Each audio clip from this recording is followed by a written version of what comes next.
Dear students, इस lecture में हम detailed description of arthropod groups को जारी रखेंगे। हम पिछले लेक्चर में सब फाइलम कैलिसरेटा को स्टार्ट कर चुके हैं।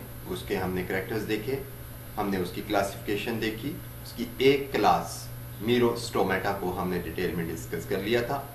अब इस लेक्चर में हम सब फाइलम कैलिसरेटा की दूसरी क्लास अरेक्निडा के करैक्टर्स को स्टडी करेंगे।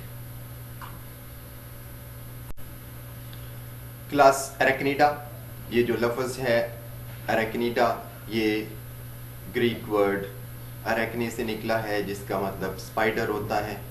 इस क्लास के जो मेंबर्स हैं उनमें स्पाइडर्स, स्कॉर्पियंस, टेक्स और माइट्स आती हैं। यानी स्पाइडर्स तो आपने देखे हुए हैं, स्कॉर्पियंस बिच्छू को कहते हैं, टिक्स जो हैं ये खटमल को कहते हैं, माइट्स जो हैं ये भी इसी से मिलते जुलते एनिमल्स हैं जो एनिमल्स की फर में पड़ जाते हैं। हम उर्दू में इन्हें पिस्सू कहते हैं। ये जो अरेक्निडा के जो मेंबर्स हैं इनके बारे में जो इंसानों की राय है वो बड़ी खौफनाक सी है, और एक्चुअली इनको बहुत मिस रिप्रेजेंट किया गया है पूरी एनिमल किंगडम में। एक हम स्नेक्स के ग्रुप से बड़ा डरते हैं, और एक इस ग्रुप के एनिमल्स हैं जिनसे बहुत ज़्यादा खौफ खाया जाता है। ख़ास तौर के ऊपर इसमें स्कॉर्पियंस हैं और इसी तरह से मुख्तलिफ किस्मों के स्पाइडर्स हैं। इनकी जो रेपुटेशन है दैट इज़ कि ये फियरसम हैं और ग्रोटेस्क हैं, बड़े खौफनाक हैं और बड़े भद्दे हैं, बदशक्ल हैं, और ये एक्चुअली वास्टली एक्सैजरेटेड है इनकी ये वाली जो रेपुटेशन है, क्योंकि majority of spiders, mites, ticks जो हैं और स्कॉर्पियंस जो हैं और इनके जो रिलेटेड एनिमल्स हैं वो एक्चुअली हार्मलेस भी हैं और इवन ह्यूमंस के लिए बेनिफिशियल भी हैं। तो ये इंट्रोडक्शन में थोड़ा सा अरेक्निडा के बारे में बताया गया।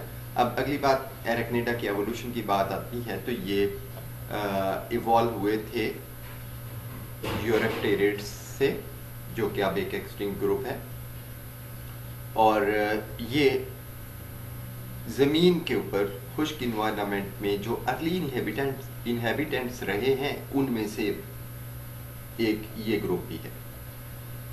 हमें जो इनका जो सबूत मिलता है कि ये कब मौजूद थे, तो अर्लीस्ट फॉसिल्स जो हैं एक्वेटिक स्कॉर्पियंस के वो साइलूरियन पीरियड में मिलते हैं। अब से तकरीबन 405 मिलियन ईयर्स से 425 मिलियन ईयर्स के दरमियान का जो अर्सा है उसमें हमें एक्वेटिक स्कॉर्पियंस के फॉसिल्स मिलते हैं। इसी तरह से हमें जो टेरेस्ट्रियल स्कॉर्पियंस हैं ज़मीन पर रहने वाले, वो हमें डिवोनियन पीरियड में मिल जाते हैं। ये तकरीबन 350 से 400 मिलियन ईयर्स अगो के दरमियानी पीरियड में ये मौजूद थे। उस वक्त तक के फॉसिल्स हमें मिल जाते हैं, जबकि बाकी के जो अरेक्निड ग्रुप्स हैं उनके फॉसिल्स जो हैं उसके भी बाद के हैं, और ये कार्बोनिफेरस पीरियड के हैं। ये तकरीबन 280 मिलियन से 345 मिलियन ईयर्स अगो के दरमियान का जो अर्सा, उस अरसे में ये अरेक्निड्स के बाकी तमाम ग्रुप्स भी मौजूद थे और उनके फॉसिल्स मिलते हैं।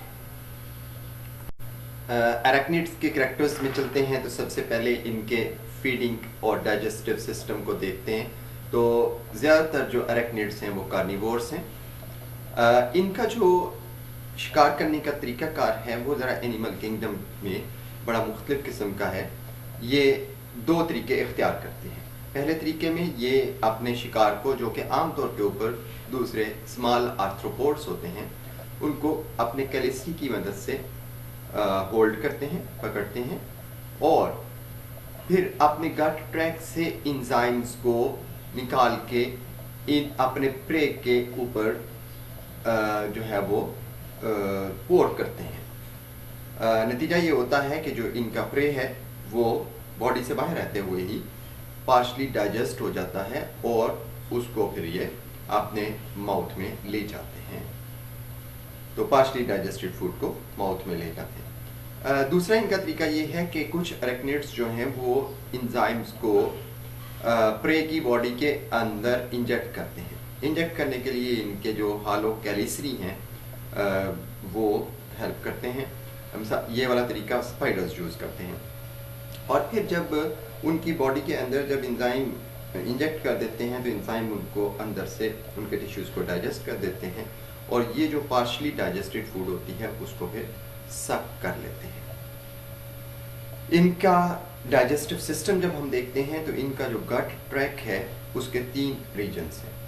पहला एंटीरियर पोर्शन है जिसे फोर गट कहते हैं, दूसरा पोस्टीरियर पोर्शन है जिसे हाइंड गट कहते हैं। ये दोनों हिस्से जो हैं ये बॉडी वॉल की इन फोल्डिंग से डेवलप होते हैं और इन दोनों जगहों के ऊपर फोर गट और हाइंड गट के अंदर की तरफ क्यूटिकल की लाइनिंग मौजूद होती है। ये क्यूटिकल की लाइनिंग को हमने आर्थ्रोपोड्स के कैरेक्टर्स में एक्सोस्केलेटन में काइटिन का बना हुआ एक्सोस्केलेटन उसमें डिस्कस किया था। फोर गट का एक पोर्शन जो है वो एंटीरियर पोर्शंस में से वो मॉडिफाई है एक पंपिंग फेरिंग्स में, जबकि हाइंड गट जो है उसका एक पोर्शन जो कि आमतौर पर रेक्टम होता है वो वाटर और साल्ट्स की रीअब्जॉर्प्शन के लिए है। इन दोनों पोर्शंस के दरमियान में मिड गट आती है। ये जो मिड गट है ये नॉन क्यूटिकुलर पोर्शन है, इसके अंदर काइटिन की लाइनिंग नहीं है और इसकी जो सरफेस है inner surface that is lined with secretory and absorptive cells. इस पोर्शन में लेटरल डाइवर्टिकुला हैं जो कि एरिया फॉर एब्जॉर्प्शन और स्टोरेज को इंक्रीज करते हैं। अब हम अरेक्निडा में एक्सक्रीशन की बात करेंगे। तो अरेक्निड्स जो हैं इनके पास एक्सक्रीशन के लिए 2 तरह के स्ट्रक्चर्स हो सकते हैं। कुछ अरेक्निड्स के पास कॉक्सल ग्लैंड्स हैं और कुछ के पास मल्पीजियन ट्यूब्यूल्स हैं। मेजर एक्सक्रीटिव प्रोडक्ट अरेक्निड्स का यूरिक एसिड होता है। तो पहले हम देखते हैं कि कॉक्सल ग्लैंड क्या होते हैं। तो कॉक्सल ग्लैंड जो हैं ये पेयर्ड होते हैं, थिन वॉल्ड होते हैं, स्फेरिकल सैक्स की शक्ल में होते हैं जो कि बॉडी के साइनसेस में मौजूद होती हैं और इनके इर्द गिर्द ब्लड होता है, so they are bathed in blood. Nitrogenous waste जो हैं ये इन सैक्स की वॉल्स के थ्रू एब्जॉर्ब होते हैं और जब सैक के अंदर आ जाते हैं तो सैक के आगे एक लॉन्ग कन्वोल्यूटेड ट्यूब्यूल है और उसमें से होते हुए ये एक्सक्रीटिव पोर के रास्ते बॉडी से बाहर चले जाते हैं। ये जो एक्सक्रीटिव पोर है इनका ये पोस्टीरियर अपेंडेजेस के करीब है। तो यूं कॉक्सल ग्लैंड जो हैं ये बॉडी से वेस्ट को एक्सक्रीट करते हैं, लेकिन ये जो लॉन्ग कन्वोल्यूटेड ट्यूब्यूल होती है it reabsorbs most of the water and salts और इसलिए सॉलिड फॉर्म में या सेमी सॉलिड फॉर्म में यूरिक एसिड एक्सक्रीट कर दिया जाता है। लेकिन ये कॉक्सल ग्लैंड्स आमतौर पर ऐसे एनिमल्स में या ऐसे अरेक्निड्स में पाए जाते हैं जिनके पास जो या तो एक्वेटिक हैं या पानी के करीब रहते हैं। लेकिन वो वाले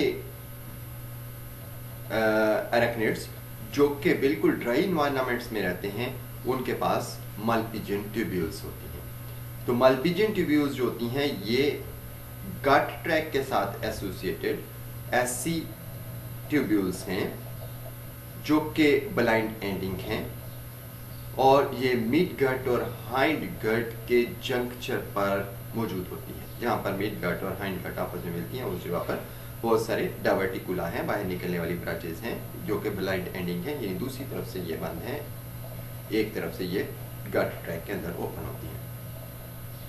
मल्पीजियन ट्यूब्यूल्स वेस्ट मटेरियल्स को अब्जॉर्ब करती हैं ब्लड से और गट ट्रैक में एम्प्टी कर देती हैं। जो ज़्यादातर रीअब्जॉर्प्शन जो है वो गट ट्रैक में होती है और बाकी जो एक्सक्रीटिव वेस्ट बचते हैं वो डाइजेस्टिव वेस्ट के साथ एक्सक्रीट आउट कर दिए जाते हैं। अब हम देखते हैं गैस एक्सचेंज इन अरेक्निडा कैसे होती है। तो अरेक्निड जो हैं इनमें गैस एक्सचेंज करने का सिस्टम इस तरीके से है कि इस दौरान में वाटर लॉस मिनिमम हो, क्योंकि जब भी रेस्पिरेशन एनिमल्स करते हैं तो उसके थ्रू वाटर लॉस लाजमी होता है, लेकिन इनका सिस्टम इस तरह से है कि मिनिमम वाटर लॉस के साथ ये रेस्पिरेशन करते हैं। एरेक्निड्स के पास गैस एक्सचेंज के लिए हमें दो तरह के स्ट्रक्चर्स मिलते हैं, कुछ के पास बुक लंग्स हैं और कुछ के पास ट्रेकिए हैं। तो पहले हम देखते हैं कि बुक लंग्स क्या होते हैं। तो अब हम देखते हैं कि बुक लंग्स क्या होते हैं। तो आपको मालूम है कि पिछली जो क्लास थी मीरोस्टोमेटा, उसमें जो एनिमल्स थे उनके पास बुक गिल्स थे। बुक लंग्स जो हैं ये उन्हीं की एक मॉडिफिकेशन है, क्योंकि एरेक्निड्स जो हैं ये उनसे इवॉल्व हुए हैं, तो लिहाजा उसमें हमने कहा कि यूरोप्टेरिडा से ये इवॉल्व हुए हैं, जो कि एक्चुअली क्लास मीरोस्टोमेटा से ताल्लुक़ रखते थे। तो उनके पास बुक गिल्स थे और इनके पास बुक लंग्स हैं, तो ये मॉडिफिकेशन है उसी की। बुक लंग्स जो हैं ये पेयर्ड इमेजिनेशंस हैं बॉडी वॉल की, जो कि एक लीफ लाइक लेमिले की सीरीज पर मुश्तमिल है। यहाँ पे हम डायग्राम में देख सकते हैं कि किस तरह से ये लीफ लाइक लेमिले जो हैं एक बुक की तरह से सीरीज में एक दूसरे के साथ साथ साथ पड़े हुए हैं, और दरमियान में थोड़ी सी स्पेस, फिर एक लीफ आता है, फिर स्पेस। तो क्या होता है कि इनमें से एयर जो है वो एंटर होती है बुक गिल्स में एक स्मॉल ओपनिंग के रास्ते से, और फिर इन तमाम लेमिलों में यानी तमाम लेयर्स में सर्कुलेट होती चली जाती है। इस सर्कुलेशन के दौरान में इन लेमिलों के अंदर जो ब्लड फ्लो कर रहा होता है उसमें, और जो एयर मूव कर रही है उसमें से रेस्पिरेटरी गैसेस जो हैं वो एक्सचेंज हो जाती हैं। गैस एक्सचेंज के लिए एरेक्निडा के पास जो दूसरे किस्म के स्ट्रक्चर्स हैं वो ट्रेकिए हैं। ये जो ट्रेकिए हैं इनमें ये काइटिन ट्यूब्यूल्स हैं जो कि ब्रांचेस बनाती हैं और पूरी बॉडी के अंदर बॉडी टिश्यूज़ में ये ब्रांचेस फैली हुई हैं और डायरेक्टली टिश्यूज़ को एयर डिलीवर करती हैं। ट्रेकिए जो है बाहर की तरफ जिन ओपनिंग्स के थ्रू खुलते हैं उन्हें हम स्पाइरेकल्स कहते हैं, और ये जो स्पाइरेकल्स हैं ये बॉडी की वेंट्रल या लेटरल साइड पर मौजूद होते हैं एट द एब्डोमिनल रीजन। ट्रेकिए जो है ये इंसेक्ट्स में मौजूद हैं। आपको पता है कि इंसेक्ट्स का भी जो रेस्पिरेटरी सिस्टम है वो ट्रेकियल सिस्टम कहलाता है, लेकिन एरेक्निडा के जो ट्रेकिए हैं वो डिफरेंट एवोल्यूशनरी ओरिजिन रखते हैं then that of the insects. अब हम सर्कुलेटरी सिस्टम ऑफ एरेक्निडा को देखते हैं। तो सर्कुलेटरी सिस्टम जो है एरेक्निडा में, जैसे कि तमाम आर्थ्रोपोड्स में है, ओपन सर्कुलेटरी सिस्टम है, और इसमें इस सिस्टम में इनके पास एक डॉर्सल कॉन्ट्रैक्टाइल वेसल होती है जिसे हम आमतौर पर डॉर्सल एओर्टा या हार्ट भी कहते हैं। ये ब्लड को पंप करती है और ब्लड पंप होकर टिश्यू स्पेसेस में चला जाता है। लार्ज टिश्यू स्पेसेस जो होती हैं उन्हें हम साइनसेस कहते हैं, और ये जो है एक खुली कैविटी में जब पहुंचते हैं तो उस जगह को हीमोसील कहते हैं। ये जो हीमोसील है एक्चुअली एक बॉडी कैविटी है, लेकिन ये वो वाली बॉडी कैविटी नहीं जिसे कि सिलोम कहते हैं। सिलोम जो है आर्थ्रोपोड्स में बहुत हाईली रिड्यूस्ड है और सिर्फ गोनेड्स और कॉक्सल ग्लैंड के गिर्द मिलती है। ये जो हीमोसील है ये एक्चुअली स्प्लिटिंग ऑफ जो मेसोडर्म है ड्यूरिंग डेवलपमेंट उससे नहीं बनती, बल्कि ये ब्लास्टोसील से ड्राइव होती है, और इसमें ब्लड जो है वो ओपन स्पेसेस ब्लड के लिए बनती हैं जिसमें ब्लड फ्लो करता है। अब ये जो ब्लड है ये जब हीमोसील में मौजूद होता है तो इर्द गिर्द मौजूद तमाम टिश्यूज़ को बात करता है, और फिर यहाँ से कलेक्ट होकर डॉर्सल एओर्टा के ज़रिए से एओर्टा में जाता है, और ये जो इस डॉर्सल एओर्टा के अंदर जो ओपनिंग्स हैं उन्हें हम ऑस्टिया कहते हैं, जिसके रास्ते ये ब्लड वापस चला जाता है। यूं वापस कहाँ जाता है? वापस हार्ट में जाता है। एरेक्निडा का जो ब्लड है इसके अंदर रेस्पिरेटरी पिगमेंट हीमोसाइनिन होता है, और इसके अलावा इसके अंदर ब्लड सेल्स भी होते हैं जो कि अमीबाइट हैं और ब्लड को क्लॉट होने में और डिफेंस करने में हेल्प करते हैं। इस लिहाज से इनके ब्लड को अगर गौर से देखा जाए, इसकी कंपोजिशन को, तो ये हाईली एडवांस्ड ब्लड है जिसके पास रेस्पिरेटरी पिगमेंट भी है और क्लॉटिंग फैक्टर्स भी हैं और डिफेंस मैकेनिज्म्स भी हैं। नेक्स्ट जो सिस्टम हम अरेक्निडा का डिस्कस करेंगे वो है nervous system. Nervous system Arachnida में और तमाम आर्थ्रोपोड्स में वेंट्रल होता है।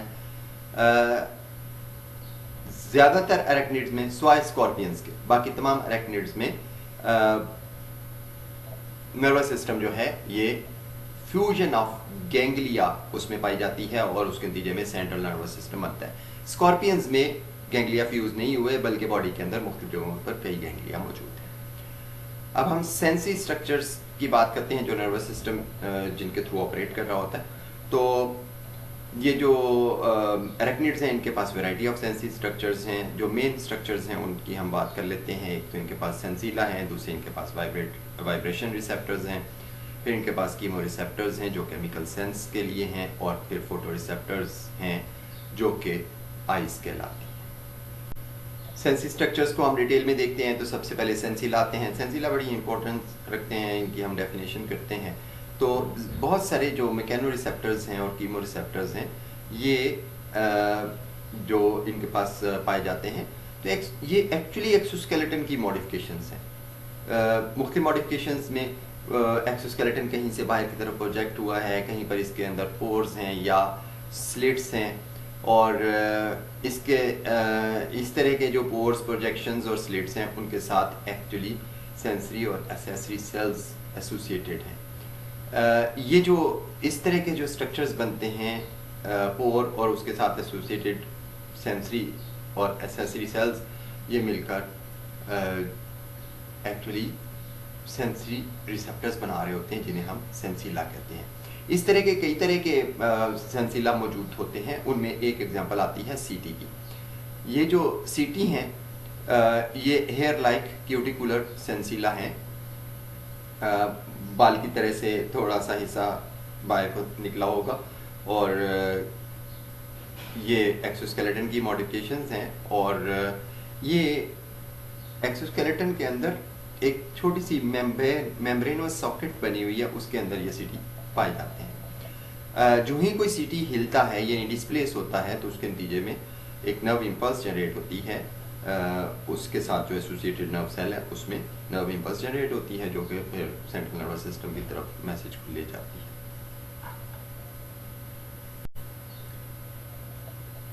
दूसरे वाइब्रेशन रिसेप्टर्स हैं। वाइब्रेशन रिसेप्टर्स जो हैं ये कुछ अरेक्निड्स के लिए बहुत इंपॉर्टेंट हैं, ख़ास तौर के ऊपर स्पाइडर्स के लिए ये बहुत इंपॉर्टेंट हैं जो कि अपने वेब्स को यूज़ करते हैं प्रे को कैप्चर करने के लिए।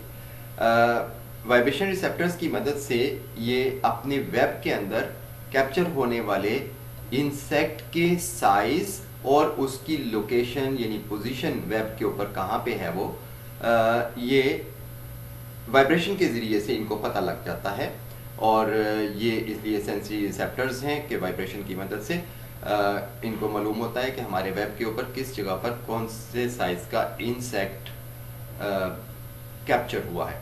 और ये वाइब्रेशंस कब पैदा होती हैं, क्योंकि जब भी कोई इंसेक्ट इनके वेब के अंदर आके कैप्चर होता है तो वो स्ट्रगल करता है कि वो फ्री हो जाए, लेकिन वो फ्री तो नहीं हो सकता, लेकिन अपने इस वेब को हिलाता ज़रूर है। As a result vibrations produce होती हैं। फिर आते हैं कीमो रिसेप्टर्स जो कि केमिकल सेंस के लिए होते हैं। केमिकल सेंस अरेक्निड्स की बहुत ज़्यादा है। इसमें टेस्ट और स्मेल आ जाती हैं और ये कंपेरेबल हैं वर्टिब्रेट्स की टेस्ट और स्मेल की सेंस के साथ। इस लिहाज से इनकी ये सेंसेस बहुत ज़्यादा एडवांस्ड है। ये कीमो रिसेप्टर्स कहाँ पे होते हैं, तो इनके एक्सोस्केलेटन में कुछ जगहों के ऊपर स्मॉल पोर्स होते हैं, और ये जो पोर्स हैं इनके साथ जो एसोसिएटेड नर्व सेल्स हैं वो केमिकल्स की सेंस रखते हैं, और इस तरह से वो मुख्तलिफ केमिकल से वो स्टिमुलेट होते हैं और as a result nerve impulse generate होती है और केमिकल सेंस प्रोवाइड करती है। चौथे जो रिसेप्टर्स या सेंसी स्ट्रक्चर्स हैं इनके पास वो आइज़ हैं। आइज़ जो हैं आपको पता है कि लाइट की परसेप्शन के लिए होती हैं। अरेक्निड्स के पास एक या एक से ज़्यादा पेयर ऑफ आइज़ होती हैं। ये जो आइज़ हैं इनमें से कुछ तो इमेज फार्मिंग हो सकती हैं, लेकिन ज़्यादातर इमेज फार्मिंग नहीं होती, और ये मूवमेंट्स को और लाइट इंटेंसिटी में चेंजेस को डिटेक्ट करती हैं। कुछ हंटिंग स्पाइडर्स ऐसे होते हैं जो कि बकायदा इमेजेस बना लेते हैं। जो इनकी जो आई है उसका जो लेंस होता है वो थिकंड होता है। यहाँ पे हम डायग्राम में देख सकते हैं कि आई का स्ट्रक्चर क्या है। लेंस है, लेंस बहुत थिक है, ट्रांसपेरेंट होता है, और ये एक्चुअली क्यूटिकल की यानी एक्सोस्केलेटन की ही एक मॉडिफिकेशन है। लेंस के नीचे हाइपोडर्मिस है, और हाइपोडर्मिस के नीचे लाइट सेंसिटिव सेंसीले हैं जिनके अंदर पिगमेंट है, और ये पिगमेंट जो होता है ये लाइट एनर्जी को नर्व इम्पल्स में कन्वर्ट कर देता है। इन पिगमेंटेड सेल्स के जस्ट नीचे नर्व इम्पल्स मौजूद है। जो सिग्नल इनमें जनरेट होता है वो नर्व इम्पल्स से ट्रेवल करते हुए सेंट्रल नर्वस सिस्टम के पास चला जाता है।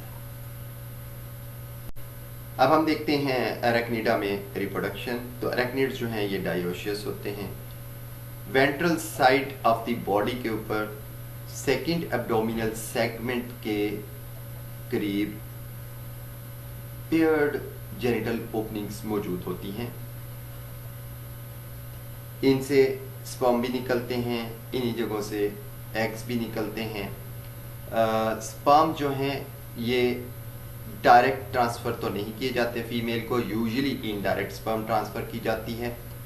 कहीं कहीं पे कॉपुलेशन भी होती है, वो भी हम बाद में डिस्कस करते हैं। लेकिन ये जो इनडायरेक्ट ट्रांसफ़र होती है स्पर्म की, इसमें मेल जो होता है ये अपने स्पर्म्स को एक पैकेट की फॉर्म में, जिसे हम स्पर्मेटोफोर कहते हैं, इस फॉर्म में बॉडी से रिलीज करता है, और फीमेल को ये स्पर्मेटोफोर ट्रांसफ़र किया जाता है। मेल और फीमेल आपस में कोर्टशिप करते हैं, और कोर्टशिप रिचुअल्स जो हैं ये इंश्योर करते हैं कि दोनों इंडिविजुअल्स एक स्पीशीज़ के हों। इस दौरान में फीमेल को कोर्टशिप के दौरान में अपने स्पर्मेटोफोर की तरफ मेल जो है वो फीमेल को अपने स्पर्मेटोफोर की तरफ अट्रैक्ट करता है, और जहाँ पर स्पर्मेटोफोर पड़ा होता है फीमेल को इस तरह से पोजीशन किया जाता है कि वो स्पर्मेटोफोर को रिसीव कर ले। कुछ टैक्सा में कॉपुलेशन होती है, जैसे कि स्पाइडर्स में, और स्पर्म ट्रांसफ़र जो हैं वो डायरेक्ट किए जाते हैं through a modified pedipalp of the male. Development of individual जो है वो डायरेक्ट है, इन दरमियान में कोई मेटामॉर्फोसिस नहीं होती, और यंग्स जो हैं वो जब एग से हैच होते हैं तो वो मिनिएचर एडल्ट्स होते हैं।